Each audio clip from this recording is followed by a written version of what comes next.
today it's idolatry number 5 for the records, talking about maybe we'll get to it, the eve of the Sabbath. So what are we talking about? Let's make an important point first. We talk, by the way, today is Hanukkah. Excuse me. And Hanukkah is a day that the Maccabees overcame the idolatrous Greek or Syrian Greek, let's say, Antiochus. And actually the fight was for idolatry, so really it fits our class. Now, let's make the point here. We said that idolatry, chapter 1 in Genesis, it's our topic. We study the book of Genesis. We go from there. And we try to understand idolatry from the book of Genesis. Now, turn out there is no other commandment mentioned in book of Genesis, in the chapter 1. Only idolatry. Adam is born to withstand the idolatry trial. Yes, there are other commandments given to Adam in Eden, chapter 2. We will learn it. That in Eden, Adam and Eve got the other commandment, the other 5 commandments, like adultery, bloodshed, number 3, theft, number 4, civil order, number 5, injustice, and blasphemy. So all the other commandments were given to Adam and Eve in Eden, in chapter 2 to 3 to 5 to 4, to help them when if in case they will live on earth, they will carry with them those commandments. But in chapter 1, the focus is completely on idolatry. So what's the story? Why idolatry is so much different or set up apart from the rest of the commandment? All the commandments are important. And the other is very simple. If you think about it, any time, any transgression of any commandment in the world, be the bloodshed, theft, whatever, you not only, or the person would not only violate that particular commandment, but also idolatry, rebellion against God. So let's take adultery. I hear all the time on TV and people talk about, this guy had an affair, he cheated his wife, or his wife cheated him. When he was on a business trip, she cheated him. Well, come on, she didn't just cheat him. She cheated God. She committed adultery. But the cheating is nothing compared to what she did, adultery. You don't hear it on the TV. When a person enters school and he kills innocent children or teachers, he has not only committed bloodshed, terrible murder, he violated God's commandment, thou shalt not kill, thou shalt not murder. That's number 3. And so on. If a person embezzled his boss business, he did not only cheated his boss or committed a theft, petty theft. Oh, man, you violated God's commandment number 3 or 4 here that discuss theft. So idolatry, I'm sorry, you're not only violated theft, but you also violated number one, which is idolatry. So anytime, because you rebel against God, so that's an enormous difference between Noahide and the rest of the community here. We walk around knowing that God is watching us. And anytime we sin, it's not like cheating or, well, cheat, you can get by, if my husband wouldn't find out, I'm okay. If it's just cheating. How many people think like that? But you cannot cheat God. So that's why idolatry, which is idolatry in a large sense, including rebellion against God, that's also part of idolatry, or denying that God exists, or ignoring him, that's part of idolatry in large sense. So every time we sin, there is another component we should not forget. We rebel against God and violate idolatry. And that's why, really, if you ask yourself, that is why idolatry is the only commandment mentioned in chapter 1, because it's the base of the rest of the Bible, the rest of the Torah.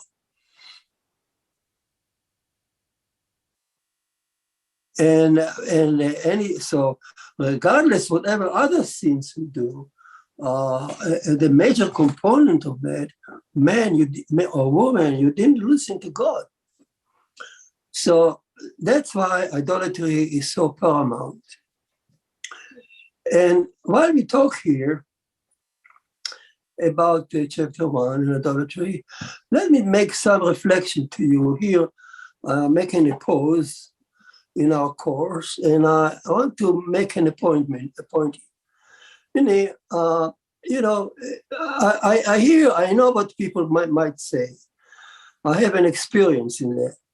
So many people will say, hearing me talking about the attribute, giving you a very nice story about Adam creation, and attributes talking to each other, and there is a concession from God, and beautiful, and attribute this and attribute that.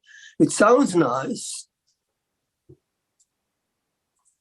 but isn't it just another imagination of my mind, of our mind?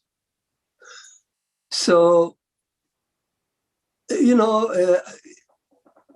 today we realize that there is a Israeli author that sold 32 million books the last few years.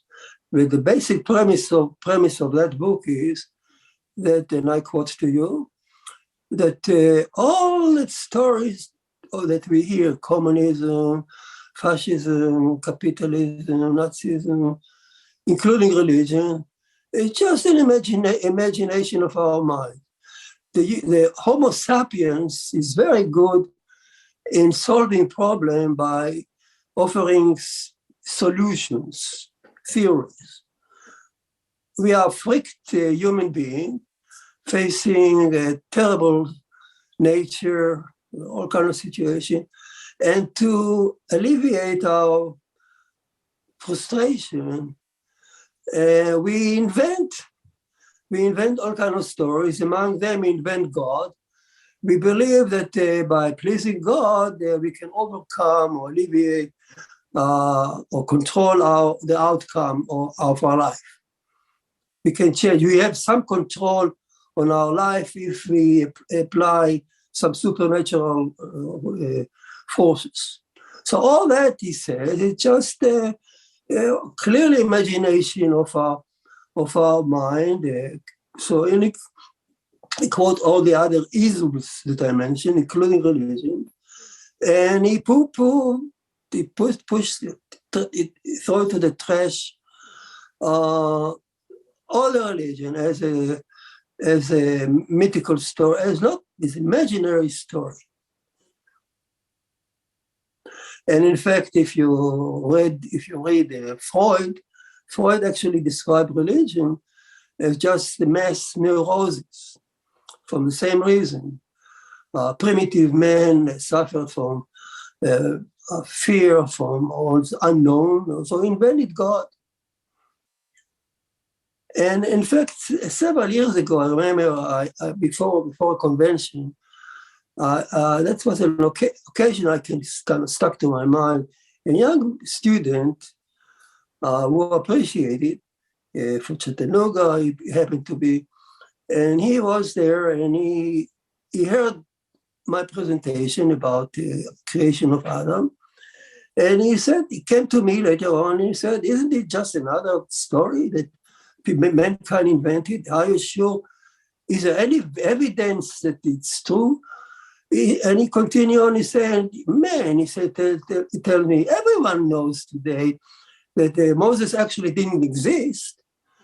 And the Torah was invented or written by the priest of the temple, Jerusalem temple, which was a small temple, small group of priests, wrote this mythical story called Bible, and it was in the 8th century, he says, and that's it. And nothing. There is no historical proof for anything that's in the Bible. Moses didn't exist. The Exodus didn't exist, as it says here, and so on.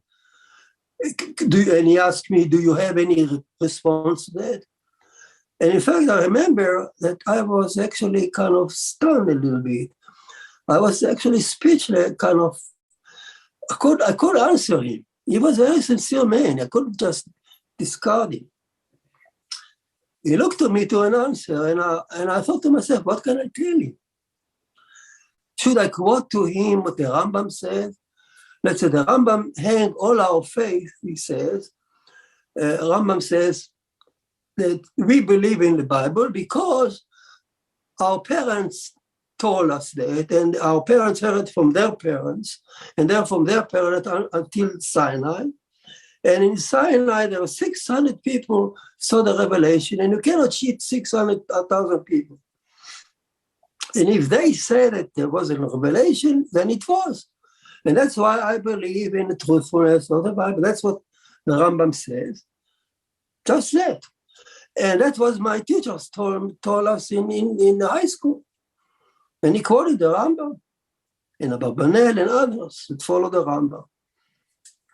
So that kind of flashed my mind when a young man approached me. And I said, should I tell him that? Well, if I tell him that we rely on what the Torah says about the Sinai, that's why we believe in God, he will say, I don't believe the Torah for the first place. Why do you quote to me the Torah? I don't believe there was any revelation at all. I don't even believe that Moses exists. So I couldn't tell him that. I couldn't quote the Torah. And then I thought to myself, I just run with you some thought that flashed my mind at that moment. Should I tell him that the Kabbalah says that the story about, let's say, the Genesis is heavenly spheres and holy beasts and so on? If I tell him that, it's just an admission that there's nothing in touch with reality. It's all in heaven. It's just a mythical story concocted by our minds. So I was speechless to him. And then after a while, of course, I was looking for an answer, but I couldn't really find a good answer. Of course, I can quote this sage or this rabbi, but all rely on some explanation or some mythical thing. What can I tell if had I met this young man again? What could I tell him anything that new that I found out? And here is a point. Then came, and you know it, the History Channel report that was aired on TV, And when I watched it, it changed my life. I said, wow, here is a history channel reporting the history of the universe, history of Earth, let's say, for the last 13 billion years. And the story that it tells is actually bragging that is what we are going to hear is nothing to do with the Bible. This is independent story based on the latest science in the world. And then what I watched, when I watched it, I showed you the stages that they described there in the history of Earth really match what Moses called days perfectly. And then I said to myself, or I told you, how could it be that Moses in the year 1450 BC, not too long ago, let's say in geological terms, just lived a few thousand years from backward from us, in the year 1450 BC, let's say. And he's telling us how the earth looked billions of years ago, how the earth looked from day to day, from stage to stage. He knows it, living in Pharaoh's home, or in the desert, in the Sinai desert for the rest of so many years. So who told him that? Things that only we now know. And then he went up on Sinai, it's Mount Sinai, he went up to 40 days on the mountain, and without food and without water. He stayed there for 40 days, and he came back. He met somebody who gave him the information, and he came back with a story that is so credible that no human being could concoct such a story. Who can concoct such a story in Moses' time, and that's even in the 8th century? So who can concoct such a story from out of his mind, telling us exactly how the earth looked like billions of years ago, from day to day, from stage to stage, from water to ice to stabilization of day and night, and the fish and the order that match so beautifully the science as we talk about it.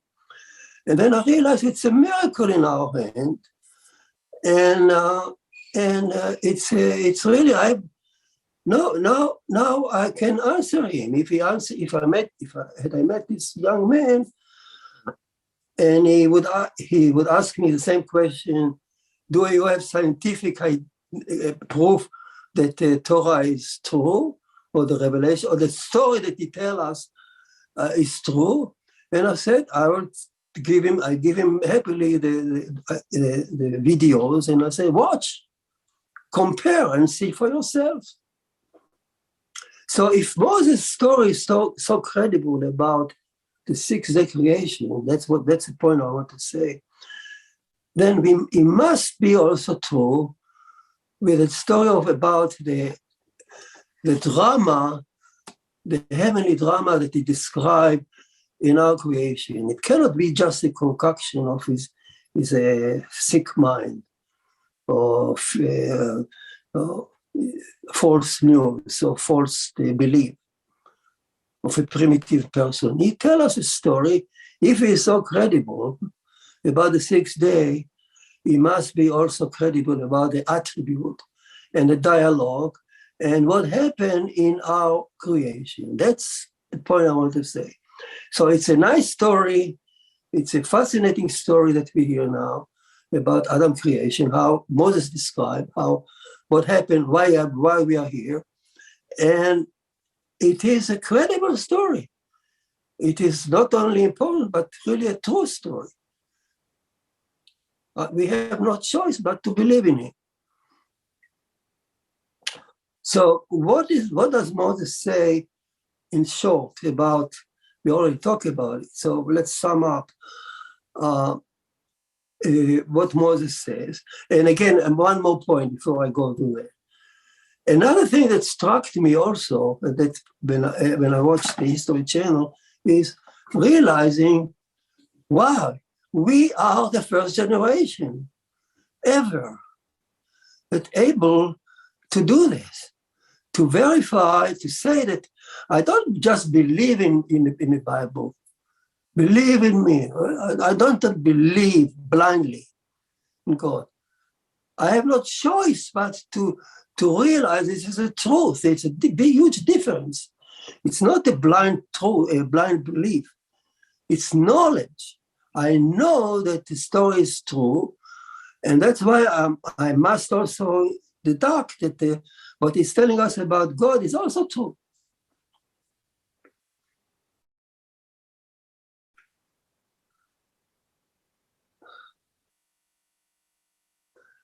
So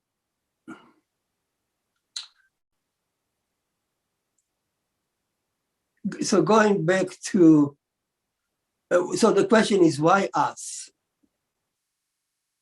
That was a question I was thinking about. So it seemed like that our generation, for some reason, we are the first to know more than the Rambam did, or that the Kabbalistic knew. So if somebody quotes me a Kabbalistic scholar from the 13th century, beautiful story about the Holy Spirit, I said to him, fine, but I know better. I know that the story is true. It's more miraculous than the Holy Beast. So why us? Why we are suddenly in target? As Moses tells us, he knew that one day a generation will come up, will arrive, that will have enough science to verify that everybody says is true. And then they will stand in awe. So because the heresy, because he knew that the heresy will come along with the science that we have. The more science we have, the more heresy we have.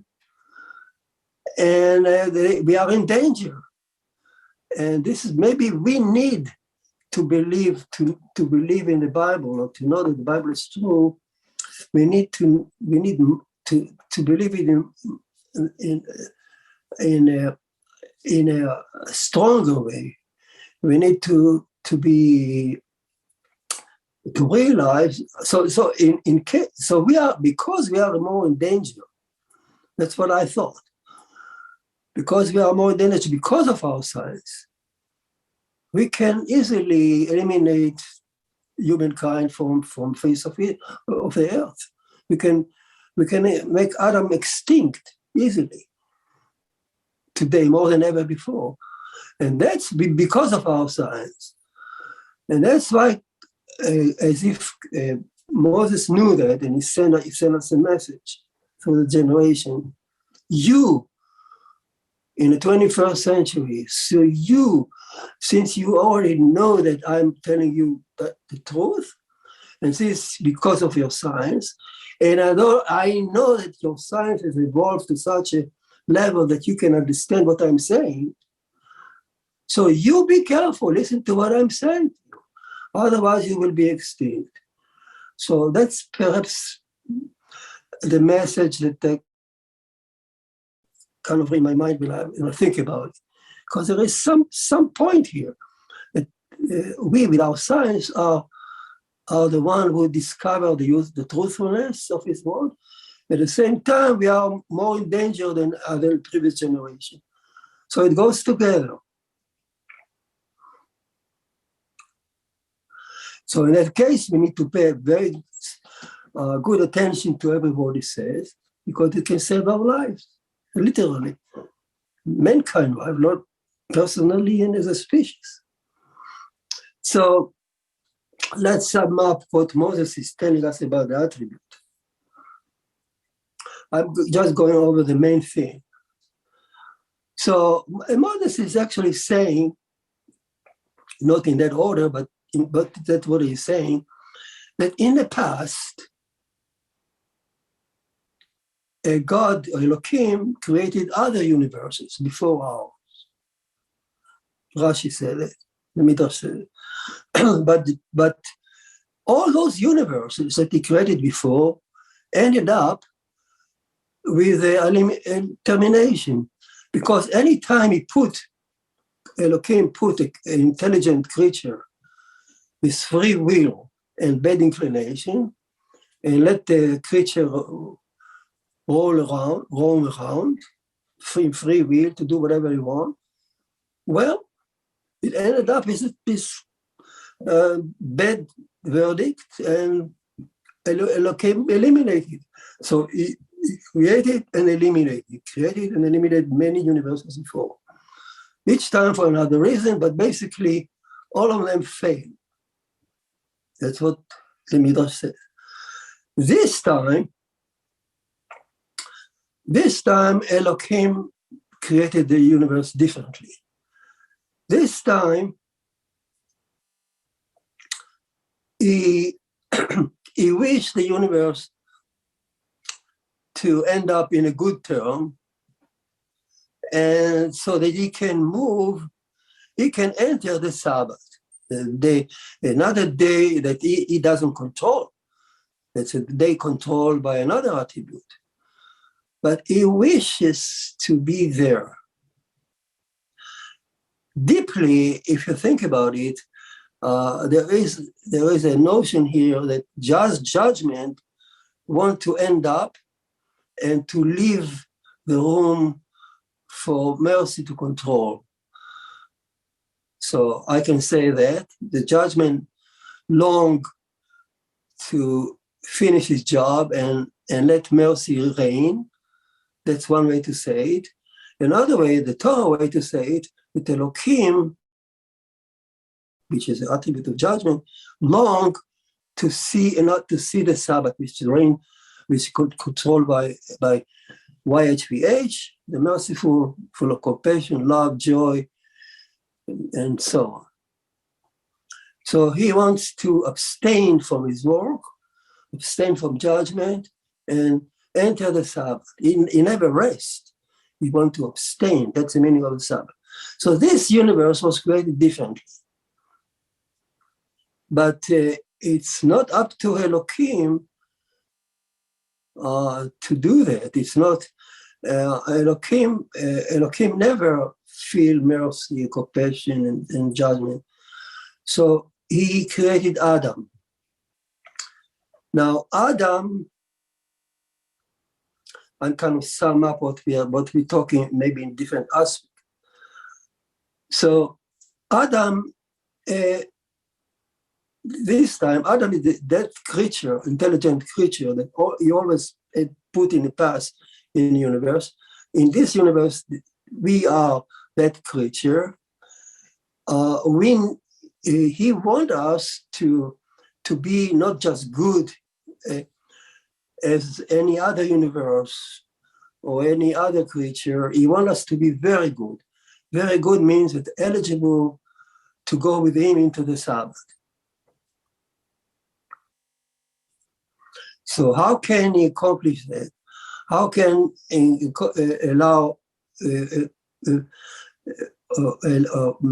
prepare Adam to enter the Sabbath along with him?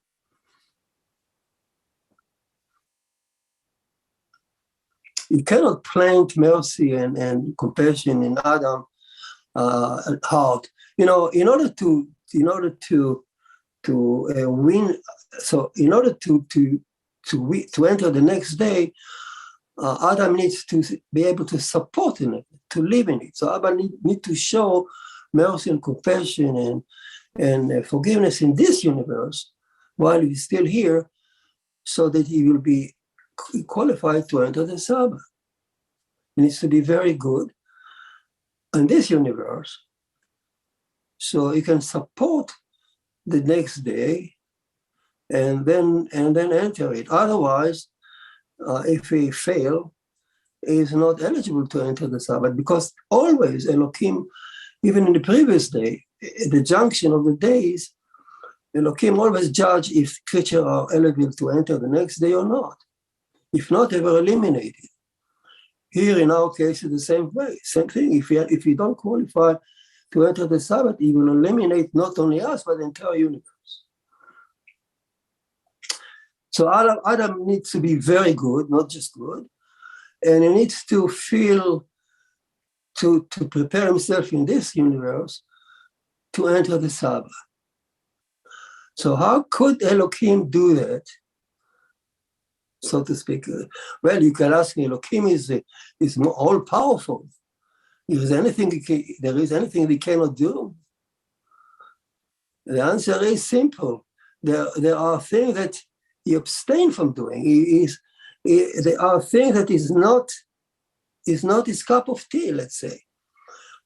The values of the Sabbath, which is mercy, compassion, forgiveness, and it's the opposite of what Elohim is all about. Elohim is for cool judgment, tooth for a tooth, an eye for an eye.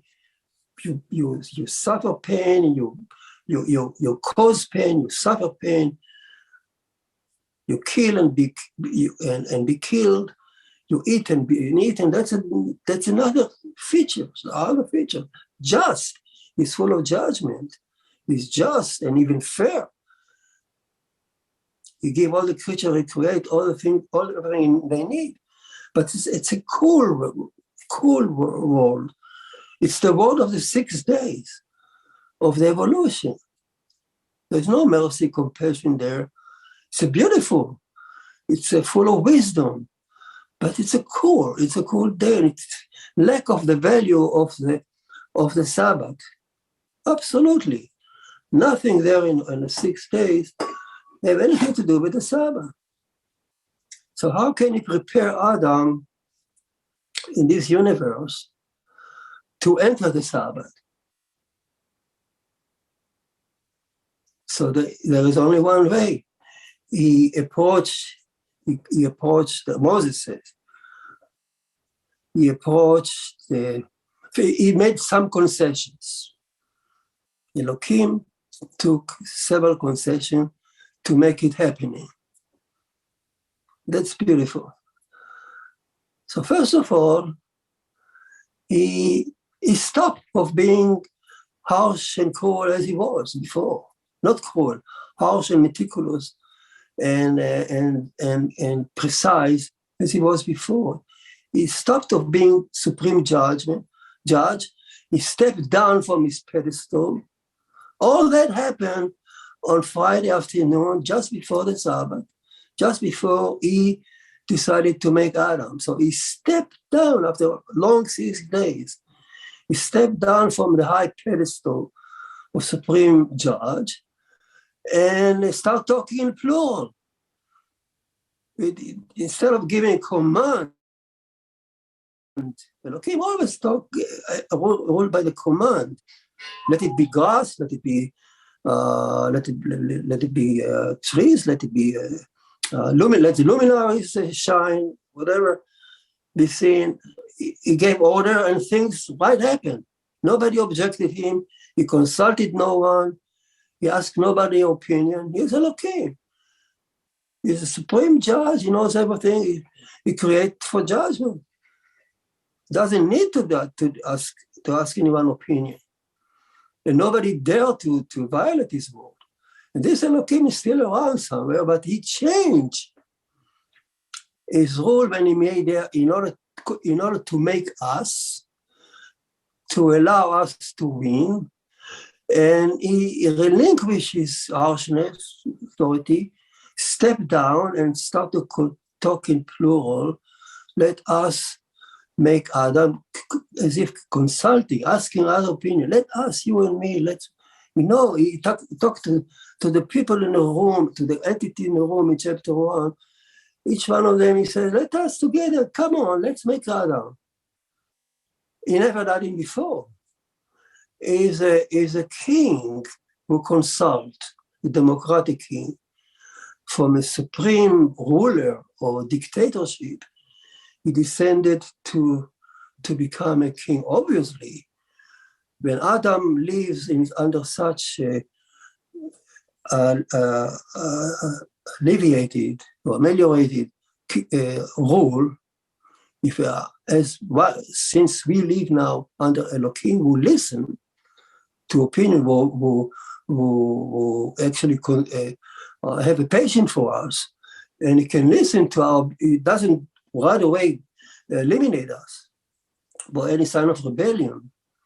Before, on the sixth day, if any creature dare to violate his law, he would immediately, in a split of a hair, he would be eliminated, not tolerated. You cannot tolerate the rule of nature, violating the rule of nature set by Elohim. But here with Adam, he became, relax. Let me hear what you say. And even if you say you rebel, you don't like me, you can say to Elohim, don't rebel. Well, Elohim won't punish you right away. He will write it down somewhere in the book, but he's tolerant. And obviously, when he did that, he opened the door, spoke to idolaters. He allowed sin to exist. For a while, before his final retribution will come. So that's what Rashi said. This while he spoke in plural, became a king who consulted like we, King of England. The royal king was a counselor, more tolerant, he benevolent, he listened, he take care of a subject nicely. When he became such a king, he could tolerate idolatry, not punishing it. So he opened the door for idolaters to think that there are more than one creator because he spoke in plural. Here we are. Now I understand that by the fact that he relinquished his authority, stepped down, at that time he also opened the door for idolatry to exist. And that's where we're looking for. Why does good God allow idolatry to exist? It comes out because he is a kind. He descended from his authority and became a tolerant king of consult. He won't punish us right away as before, as during the sixth day. That's why idolatry can exist. And idolatry here means a rebellion, a denial of what he commands us to do. Whatever he will command us to do later on in chapter 1, chapter 2, Story of Eden, well, he will tolerate it because he is a king who consults. That's by changing the way he rules, he increased the chance of Adam to win, as opposed to the previous universes that they were eliminated right away. They were not allowed, they're not given any chance to err. We are given a chance to err. We are not punished right away. That's why idolatry around us still exists. So that's concession number one. And in a minute, we'll see why he did it. Not only for Adam, but he opened the door for others to talk. Now, it turned out, remember, he is more open to discussion, to dialogue. Let's see if his home is going to open a dialogue. Because now he's going to make another concession, a deeper concession, a stronger concession to Adam. Just changing his role is good, but not good enough. Adam could still may err and finally be eliminated. And Elohim longed to meet the Sabbath, like a groom is longing to meet his bride. We sing it in Sabbath Eve, every Shabbat in the synagogue. Go, my groom, towards my bride. The bride is your Sabbath. Groom is Elohim.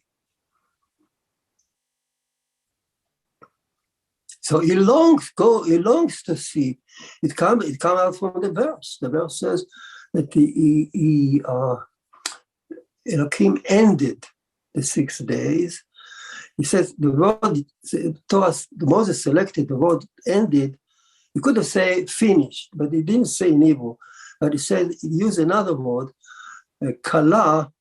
Kala means on one hand bride. And one hand, kala means destruction to ashes, consumption to ashes. In fact, the meaning, who is a bride? One consume your heart with love. And that idea is here, Elohim ended, or kala, the 6th day.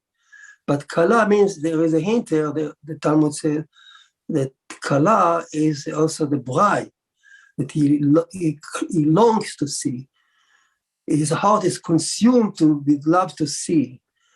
So Elohim wants to get to the Sabbath, to the holiness of the Sabbath, because judgment wants aspire to finally end and let mercy reign. So that's the same thing as saying that Elohim long to see the Sabbath. So he turned to, he make another concession, even more, relinquishing his authority even more. He not only descended from the pedestal of a dictatorship, he now become a king who consult. He turned to the attribute, another attribute of the infinite creator. The infinite creator has no name, and you cannot even describe him. I cannot even imagine how I attach any attribute to him. He is the essence of him we don't even know, we cannot understand. Moses could see his face, what Moses saw now, we don't know. But we know that Moses is telling us that the Sabbath is controlled by another attribute of the same infinite God. So sometimes he acts like it's judgmental, sometimes he acts the same creator acts with mercy. So that's, he wear a different hat. In godly terms, it looked like here is Elohim. When Sabbath comes, he got a new name, Yud-Heh-Vah-Keh. So Elohim now turns to the attribute of mercy and asks her to join him in ruling this universe, 6th. Why does it? First of all, for the favor of Adam. If she joined the heavenly court, mercy, compassion, then the court, the new heavenly court could be different than before. Now there is the input of mercy and compassion and forgiveness. So the verdict can be completely different. And Adam will have a greater chance to win. That's number one.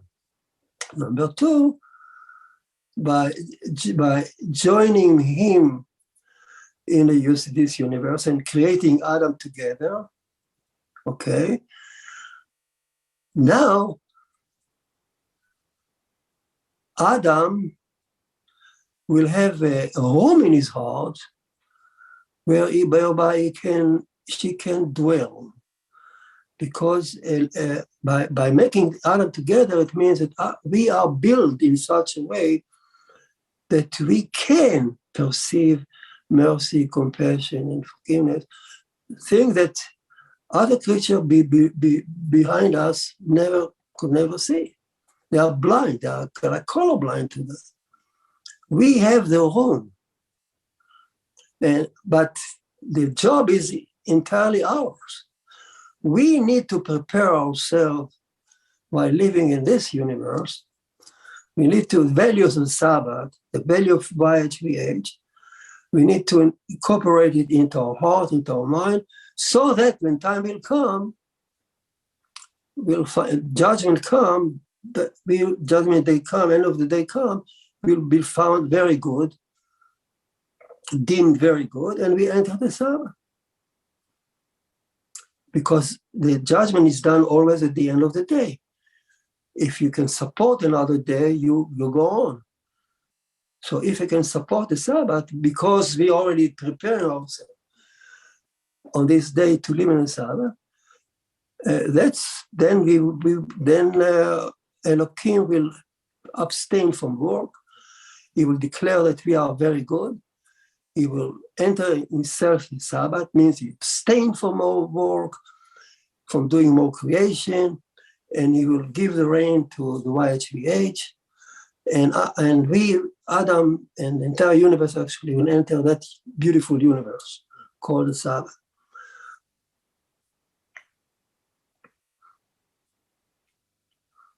So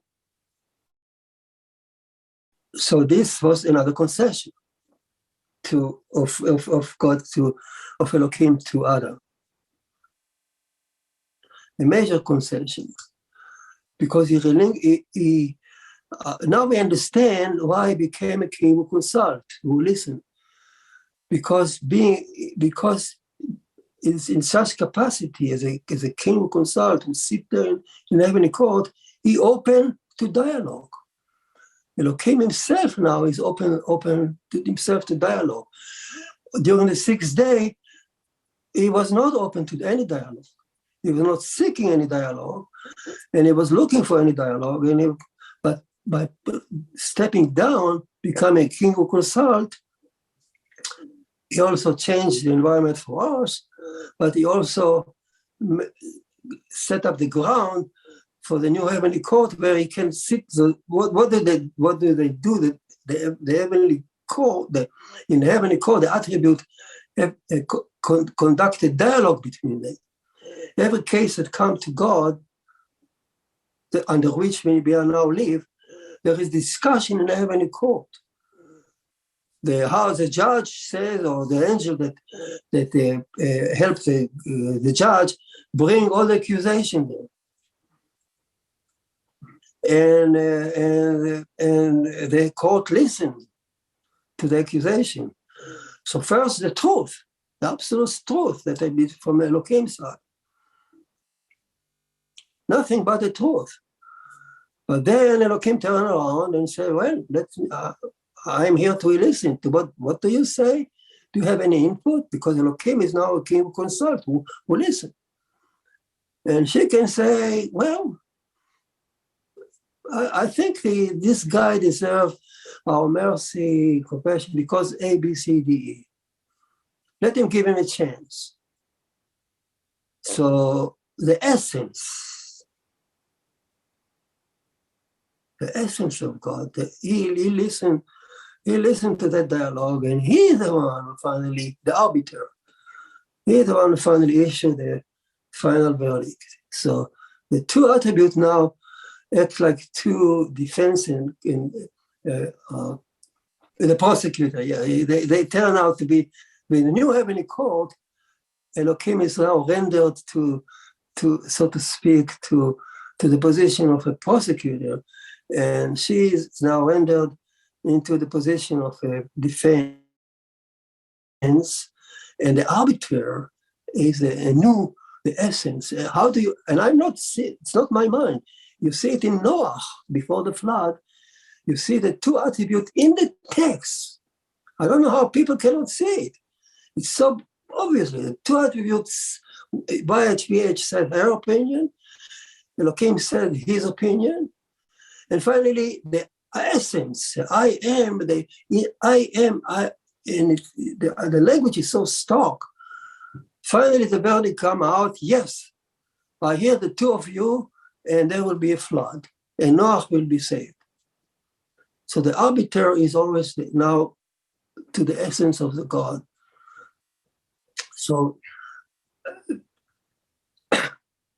this, of course, will give Adam a better chance to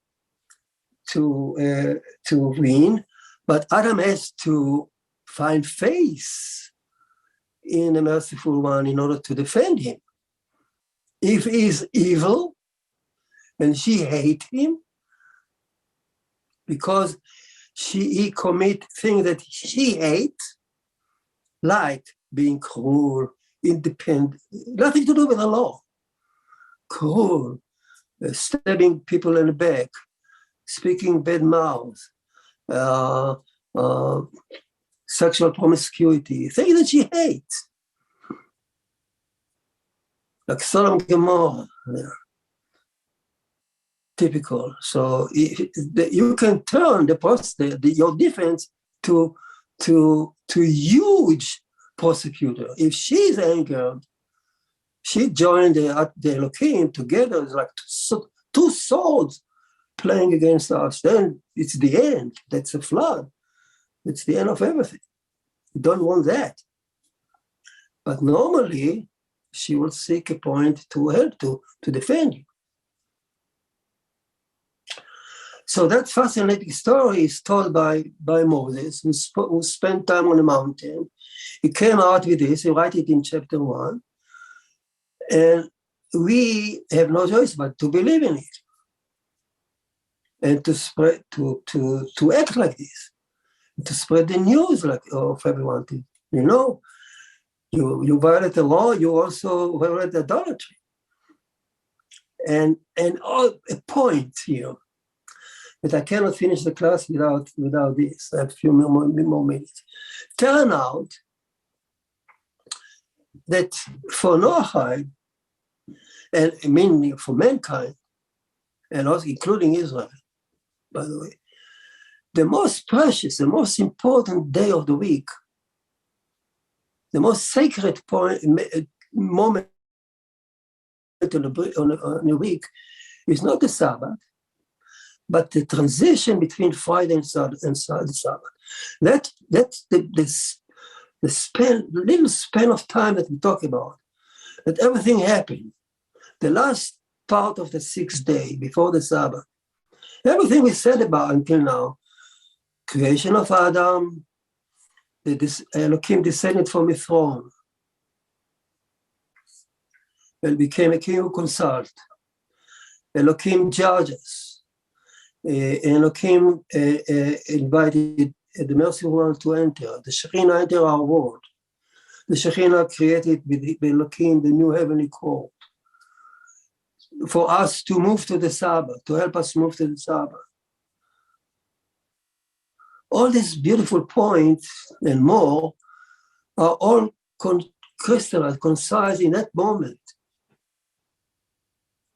So the Kabbalistic people, the Kabbalah people over the centuries noticed it. And they developed in a synagogue a whole sermon before the Sabbath.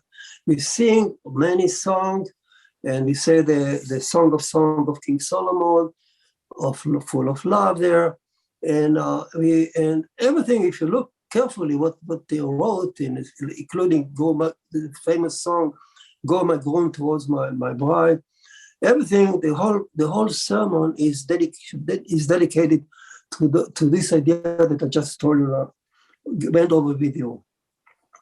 So, if Noahide seek a precious moment to celebrate, you don't celebrate Friday like the Muslim. You don't celebrate Sunday like the ignorant Christians. And you don't necessarily celebrate the Sabbath itself like Jews, because you are not commanded to strictly observe the Sabbath in a strict way like Israel. So that's why for Noahide, as well as for Israel, don't think you are alone. Israel is also included here. Israel is also sort of Bnei Noah.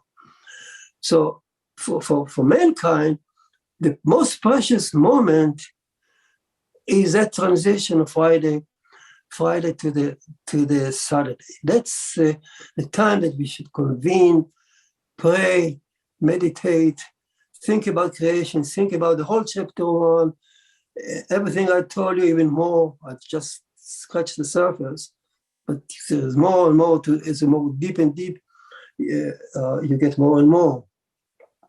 So that's the moment that we should sing.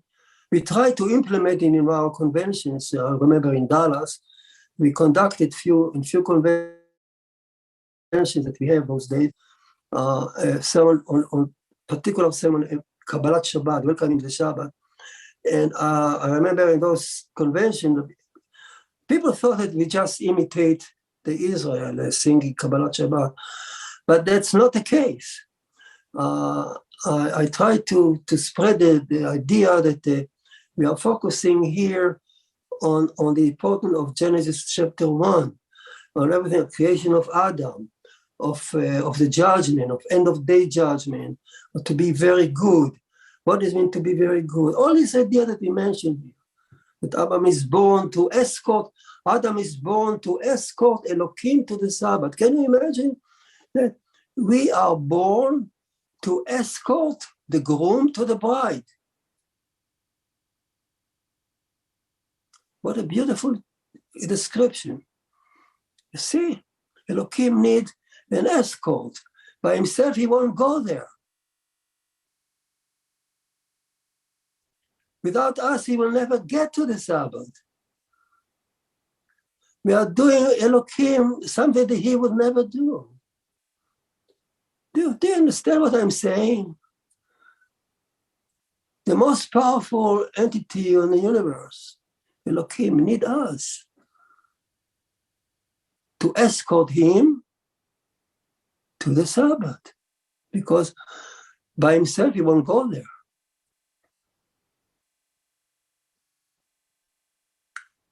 By himself, without us, he would have terminated our universe like he did before. But since we are, it's up to us. If we accept the Sabbath, and we are entitled to get there, so he will go with us.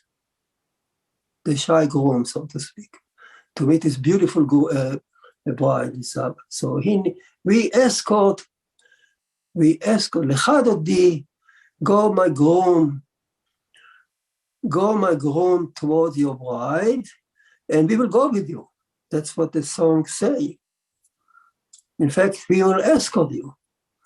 In fact, without us, without the escort, you won't go. So imagine what kind of a position the Torah put mankind. It is the highest thing that we can ever attribute to man. We are here to offer service to the Almighty Elohim. Can you imagine a more beautiful thing like that? In what? In a way to go towards mercy, compassion, and forgiveness, and joy, and holiness. That's what it means. Judgment wants to cease, to abstain. And we are going to help it. We are going to convert the universe to a day full of just mercy, joy, holiness, and nothing else. Imagine that. Without us, it won't happen. And it's not me. It's Moses saying it. And 2,000 years of tradition that explain what he's saying. Okay. Now, if that's it, I wanted to just to finish to say that Elohim made more concessions. I told you two. He stepped down. He asked number two, he asked Hashem, okay, to join him. Number three would be, he created Eden. Eden is a concession for mankind, a possibility to get to the Sabbath from Eden without ever being on earth. Wow. So we can escort Elohim straight from we could escort him to the Sabbath just by being in Eden, listening to him, and we will all go to the Sabbath straight from there. So that's a concession. Another concession, we'll talk about it in the future. All right, any question for me so far?